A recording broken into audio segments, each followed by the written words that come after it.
आहेच की वेगवेगळ्या ठिकाणी आदिशक्तीचं जे जागर चाललेला असतो आणि त्याच पार्श्वभूमीवर केंद्र सरकारने आणि राज्य सरकारने विविध योजना विविध घोषणा गेल्या काही महिन्यांमध्ये केलेल्या आहेत. पण असं जरी असलं तरी सुद्धा आता मला नको आहे जेव्हा तुमच्याकडे तर त्यामध्ये विशेषतः महिलांना प्रवासामध्ये मध्ये अर्ध्या शुल्कामध्ये प्रवासाची सवलत राज्य सरकारने जाहीर केलेली आहे. त्याचबरोबर आपल्याला हे चित्र दिसतं आहे की महिला सक्षमीकरणाच्या योजना आणि त्याच्यासाठीचा सप्ताह देखील राज्य सरकारने जाहीर केलेला आहे. त्याचसोबत केंद्र सरकारने विधान सभा आणि लोकसभेमध्ये महिला नेतृत्वांश आरक्षणाची घोषणा केलेली आहे. पण या जरी घोषणा होत असल्या आणि वेगवेगळ्या पद्धतीने सरकार स्वतःची राजकीय इच्छाशक्ती दाखवत असलं तरी सुद्धा महिलांवर होणारे अत्याचार, सुरक्षेचे प्रश्न, अपहरण असे अनेक मुद्दे आपल्याला स्त्रियांना ग्रासलेले दिसत आहेत. इतकंच नव्हे तर काही ठिकाणी स्त्रियांना जेवढ्या प्रमाणामध्ये समाजाचा सहकार्य पाहिजे तेवढं समाजाचं सहकार्य मिळताना दिसत नाही. आणि या पार्श्वभूमीवर शासन ज्या घोषणा करतं विविध विकास कामांच्या त्याची अंमलबजावणी किती झाली याचा आढावा मी काही जिल्ह्यांमध्ये घेणार आहे. त्याचबरोबर महिलांच्यासाठी म्हणून नारी चेतना मोहीम अशा प्रकारची मी आजपासून हाती घेते आहे आणि ही मोहीम साधारणपणे 3 महिने चालेल. आत्ता पहिल्या टप्प्यामध्ये मी लातूर, सोलापूर, त्याचबरोबर धाराशिव, त्यानंतर नाशिक, ठाणं, मुंबई, पुणे अशा विविध भागांच्या मध्ये महिलांशी या निमित्ताने संवाद साधणार आहे. विशेषतः शासकीय स्तरावरती जिल्हाधिकारी आणि पोलीस अधीक्षक यांच्याकडून आढावा देखील घेतला जाणार आहे आणि त्याच्यामुळे मोठ्या प्रमाणामध्ये स्त्रियांशी संवाद होईल आणि त्याची सुरुवात जी आहे ती उद्या तुळजापूरपासून सुरुवात होईल. आणि लातूरला आपल्याला कल्पना आहे की एका राजकीय पक्षाच्या महिला कार्यकर्तीचा 9 वर्षापूर्वी संशयास्पद खून झालेला होता आणि अशा वेळेला संशयास्पद मृत्यू झाल्यावर सुद्धा तो दडपण्याचा प्रयत्न चालू असताना मी स्वतः पाठपुरावा केला. मी जाऊन आले तिथे. त्याचबरोबर 5 विविध यंत्रणांनी त्याचा तपास केला. त्याला 9 वर्ष लागली आणि आता शेवटी त्यातले आरोपी आहेत त्यांना जन्मठेपेची शिक्षा झालेली आहे. त्यामुळे त्या कुटुंबाची सुद्धा मी लातूरला जाऊन भेट घेणार आहे आणि त्या घटनेच्या संदर्भामध्ये तंदूर ते लातूर अशा प्रकारची काँग्रेसची संस्कृती आहे अशी टीका त्यावेळेचे पंतप्रधान पदाचे उमेदवार आणि त्या विद्यमान पंतप्रधान नरेंद्र मोदी यांनी लातूरच्या सभेमध्ये केलेली होती. या पार्श्वभूमीवरती या नारी चेतना यात्रेचा कार्यक्रम आणि त्याच्या संदर्भातलं माझं प्रेस रिलीज आहे तो मी आपल्याकडे देतेच.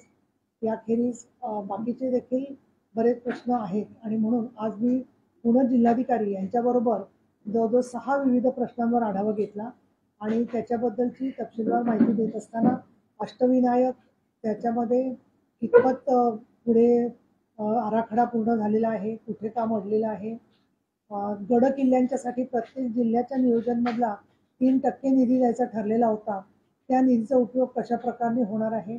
एकविरा देवीच्या व्यवस्थापनामध्ये बऱ्याचशा अडचणी दिसून आल्या तर तिथल्या तहसीलदारांनाही ताबडतोब जिल्हाधिकाऱ्यांनी विचारणा करून भाविकांची कुठली गैरसोय होऊ नये या प्रकारे माझ्या समोरच सूचना दिलेल्या आहेत. PMRDAचे जे आहेत CEO ते देखील आजच्या मीटिंगला उपस्थित होते. जिल्हाधिकारी राजेश देशमुख होते, जिल्हा परिषदेचे CEO होते, विजयकुमार मगर परिवहनचे जे प्रमुख आहेत ते हजर होते. तर या सगळ्यांशी बोलत असताना मी या 6 विषयांचा आढावा घेतला. त्याच्यामध्ये अष्टविनायक आणि एकविरा देवीच्या बद्दलच्या झालेल्या सुधारणा, गडकोट किल्ले आणि त्याच्याबद्दल 3% DPCचा निधी कसा वापरला जातो आहे, त्याखेरीज आळंदीचा पाणी पुरवठा तो होत असताना मी एक निर्देश दिलेले आहेत की आळंदीचे स्थानिक नागरिक पाणी जे वापरतात आणि प्रत्यक्षात त्यांच्याकडे वारीच्या वेळेला धर्मशाळा किंवा घरगुती धर्मशाळांमध्ये मोठ्या प्रमाणामध्ये वारकरी राहण्यास येतात आणि मग ती पाणीपट्टी पण यांनाच आळंदीवासियांना भरायला लागते. तर म्हणून हे पाणी बाहेरच्या अतिथींसाठी जे वापरलं जातं तो अधिभार जो आहे तो तीर्थक्षेत्र विकास आराखड्यामधून त्या पाण्याच्या संदर्भात जलसिंचनाचं कसं नियोजन करता येईल हे फक्त आळंदीच नव्हे तर आळंदी, देहू आणि आपल्याकडे जेजुरी, वाल्हे ज्या भागातून वारी जाते ते तसंच इतर वेळेला वारकऱ्यांचा जिथे वावर असतो त्या ठिकाणी पाण्याच्या योजना विशेषत्वाने तीर्थक्षेत्र आराखड्यात त्याचाही विचार व्हावा. म्हणजे पायाभूत सुविधांमध्ये फक्त रस्ते किंवा वाहनाच्या व्यवस्थांबरोबर पिण्याच्या पाण्याची व्यवस्था सुद्धा वारकऱ्यांची आणि जी अतिथी गावं आहेत त्यांची झाली पाहिजेत अशा सूचना मी दिल्या. त्याखेरीज PMRDAच्या अधिकाऱ्यांशी बोलत असताना एक म्हणजे त्यांचा विकास आराखड्याचं काय स्टेटस आहे, काय सद्यस्थिती आहे ते विचारलं असताना त्यांना डिसेंबरपर्यंत तो करण्यास वेळ आहे. त्यांनी नोव्हेंबरपर्यंत त्याला ते अंतिम स्वरूप देणार आहेत असं त्यांनी सांगितलं. परंतु जसा लोकशाही दिन जिल्हाधिकारी त्या महापालिका आयुक्त पाळतात तसं PMRDAचा जो भाग आहे तो पिंपरी चिंचवडमध्ये नाही येत आणि पुण्यात येत नाही. मग तिथल्या नागरिकांनी कशा पद्धतीने संपर्क करायचा आणि म्हणून मी त्यांना सूचना दिलेल्या आहेत की तुम्ही आठवड्यामध्ये सोमवारचा जो दिवस आहे तो महिन्यातून एकदा किंवा लोकांची कशी गरज असेल त्याप्रमाणे दर सोमवारी तुम्ही जनतेच्या भेटीसाठी उपस्थित राहिलं पाहिजे, उपलब्ध राहिलं पाहिजे आणि ती माहिती सगळ्यांना द्या असे देखील निर्देश मी PMRDAच्या अधिकाऱ्यांना दिलेले आहेत.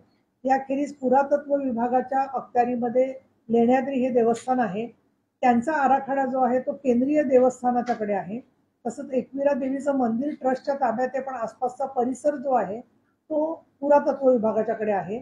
त्याच्यात MSRDCने मला जो पाऊण तासाचं प्रेझेंटेशन दिलेलं आहे तिथे असं लक्षात आलं की एक वर्षभर केंद्रीय पुरातत्व विभागाच्याकडे अनेक परवानग्या ज्या आहेत त्या थांबलेल्या आहेत. तर त्याबद्दल मी लोकसभेचे अध्यक्ष ओमप्रकाश बिर्ला यांच्याशी पूर्वी बोलले होते. त्यांनी पुरातत्व विभागाच्या त्या केंद्रीय सचिव आहेत त्यांच्याशी बोलून एकविरा देवीच्या विकास कामाला चालना देण्यासाठी तशा सूचना दिलेल्या होत्या. आणि आत्ता सुद्धा जी जी पत्र प्रलंबित आहेत त्या पत्रांना माझ्याकडे प्रत देऊन मी सन्माननीय लोकसभेच्या अध्यक्षांच्या मदतीने पुरातत्व विभागाला चालना देऊन केंद्रीय पुरातत्व विभागाचे विषय मार्गी लावण्यासाठी प्रयत्न करणार आहे.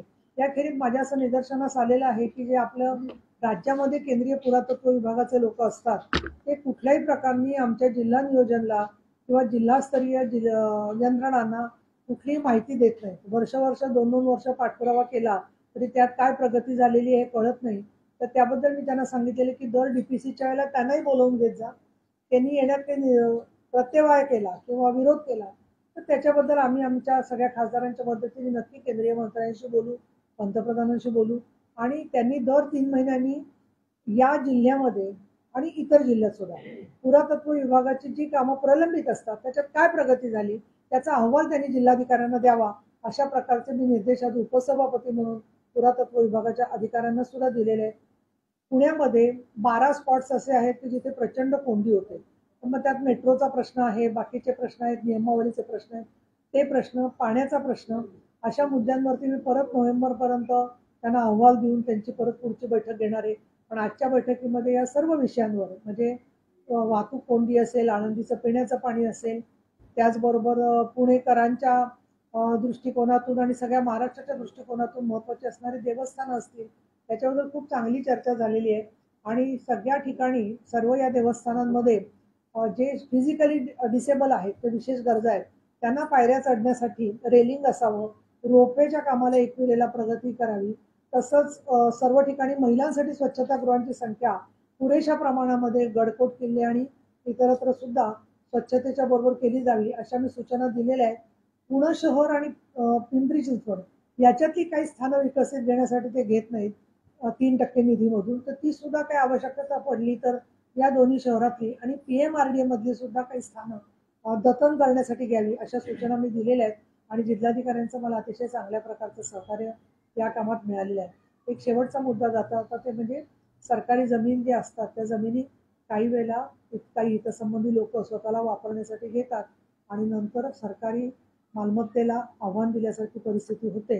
येरवडा मनोरुग्ण रुग्णालयाच्या ज्या जमिनी आहेत त्याचं काय झालेलं आहे, त्या जमिनी आहेत का रुग्णालयाच्या ताब्यात का त्याचाही काही पुढे प्रस्ताव होता, काही लोकांनी मागितल्या होत्या.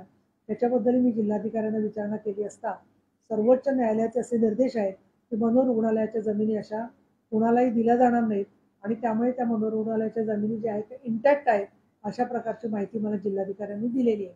याखेरीज तुम्हाला काही विचारत असेल तर तुम्ही जरूर विचारू शकता. धन्यवाद.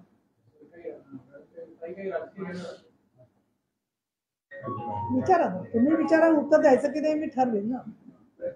तुम्ही जसं जमिनीचा विषय काढला तसंच पुणे पोलिसाच्या माजी आयुक्त मीरा बोरवणकर यांनी काल एका पुस्तकातून तत्कालीन पालकमंत्र्यांवर एक आरोप केले की जी येरवडा पोलीस स्टेशनचा भूखंड होता तो तेव्हाचे पालकमंत्री जे होते त्यांनी त्यांनी एका खासगी बिल्डरला हे सगळं ती जागा दिली होती. काय तुम्हाला असं याबद्दल मला असं वाटतं की सन्माननीय अजितदादांनी त्याच्या संदर्भात स्पष्टीकरण ऑलरेडी दिलेलं आहे की मी कधी अशा जमिनीच्या बाजूने भूमिका घेतलेली नाहीये म्हणून.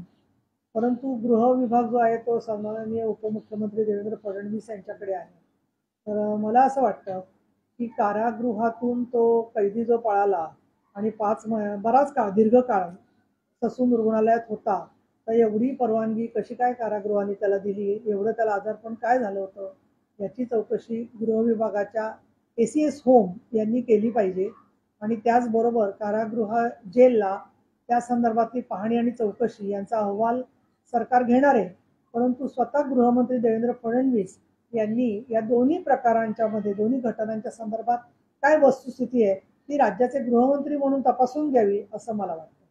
ताई दीपक केसरकर आज माध्यमांशी बोलताना असं म्हणाले की उद्धव ठाकरे महाविकास आघाडी सरकारमध्ये असताना युतीमध्ये येण्यास तयार होते, मात्र संजय राऊतांनीच हे न विचारता सगळी गोष्टी ज्या आहेत त्या शरद पवार आणि अजित पवारांपर्यंत पोहोचल्या. तेव्हा ताई तुम्ही स्वतः उद्धव ठाकरेंबरोबर होत्या, काय सत्य ते आहे? आम्हाला असं आहे की आम्ही उद्धव ठाकरेंच्या बरोबर जे होतो ते अनुयायी म्हणून होतो. त्याच्यामुळे ते सांगत होते की आपल्याला कुठल्याही परिस्थितीत भारतीय जनता पक्षावर जायचं नाहीये असं ते आम्हाला सांगत होते. आता त्यांना पलीकडच्या बाजूनी काय माहिती असेल ते वेगळ्या भूमिकेमध्ये होते, त्यामुळे त्याच्यावरती मी काही भाष्य करणं योग्य नाही असं मला वाटतं. परंतु आम्हाला अनेक जणांना जेव्हा 2019ला युती झाली आणि नंतर लोकसभेची युती झाली म्हणजे 2019ला, ते चांगलं वाटलं होतं की त्या काळामध्ये असं वाटलं होतं की राष्ट्रीय विकासाच्या आपण याच्यामध्ये राष्ट्रीय विकासाच्या मार्गावरती आपण सहभागी होऊ शकू. या दृष्टिकोनातून आम्ही काही वेळेला मत व्यक्त पण केलेलं होतं त्यांच्याकडे. परंतु आमच्या पक्षामध्ये भूमिका जी होती ती कुठल्याही पक्षात तशीच असते की बॉस इज ऑलवेज राईट, त्या पद्धतीनेच आमची भूमिका त्यावेळेला होती. परंतु सन्माननीय केसरकर यांनी जे भूमिका मांडलेली आहे ते मला असं वाटतं की त्याच्यावरती कोणी ना कोणी फॅक्च्युअल वस्तुनिष्ठ असं म्हणणं सांगितलं पाहिजे, तर त्यातलं काय सत्य आहे ते खरं समोर येईल असं मला वाटतं. मीरा बोरवणकरांसारख्या एवढ्या धडाडीच्या अधिकारी म्हणून ज्या प्रसिद्ध होत्या आणि आता त्यांनी पुस्तकातून जी माहिती दिली त्यातून काही वेगळा उद्देश असण्याची शक्यता आहे का? ज्या पद्धतीनं कालपासून बातम्या येतात देशभरात, महाराष्ट्रात देशभरात हा विषय चर्चेला गेला की अजित पवारांनी एका भूखंडाच्या कामासाठी दबाव आणला होता. मी ते पुस्तक वाचलेलं नाहीये. दुसरं कोणी मनुष्य जेव्हा एखादं स्वतःचं म्हणणं मांडतो त्याला त्यांचा काही हेतू असतो तेव्हा ते लिहित असतात असं मला एक लेखक म्हणून वाटत नाही. मी नुकतंच आता ऐसपैस गप्पा लिहिलेला आहे, त्याच्यामध्ये काही कोणाला गौप्यस्फोट वाटू शकतात. त्यामुळे त्याच्यामधलं काय तथ्य आहे किंवा नाही याच्यापेक्षा एका वेगळ्या पद्धतीचं अनुभवांचं अंतरंग लेखिकेने मांडलेलं असतं, त्याच्या पलीकडे कुणावरती भाष्य मी करावं असं मला वाटत नाही. आज एक काही जणांच्या निदर्शनाला आलं असेल जो आता त्यांच्या अंतर्गत पक्षातली भूमिका आहे.